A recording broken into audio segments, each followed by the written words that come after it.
I just wanted to cook simple okra soup. Next thing, my kitchen turned to NEPA office. Hot, stressful, and full of drama. Anyways, the soup came out perfect, looking like wife material 1000 yards. So I started with my meat. I gave it correct seasoning and added water and let it to boil until tender.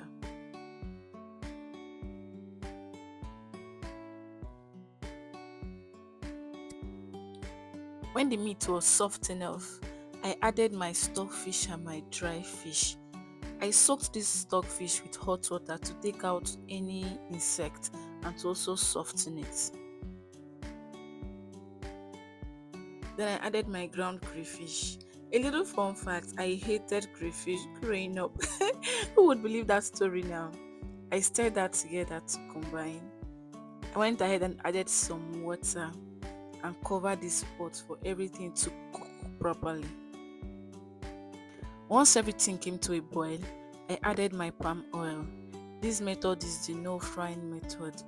I honestly prefer my okra without frying. Once the oil came to a boil, I added my okra.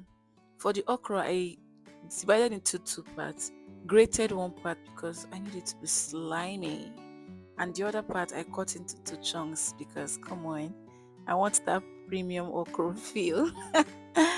As a premium girl that I am, I added more crayfish to my okra soup. Who go believe saying I mean no like okra before? Added some water to loosen up that, and then I added my cut okra because I want them fresh and not overcooked. Stirred everything together to combine.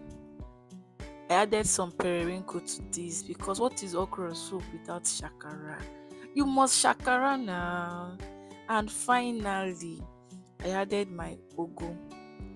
You can use any vegetable of your choice. Somehow, I don't know how, but I just love ugu. Ugu goes into almost everything I make. Oh well, look at that premium okra. At this point, we stop cooking because we don't need too much heat on our okra and our veggies. And so, faves, this is how I made okra soup without frying. If you like premium food that is easy to make, don't forget to subscribe and hit that bell sign. Don't forget to also like and comment. Tell me, what is your favorite swallow to pair with okra soup? And that's it for today, guys. See you in our next video. Bye.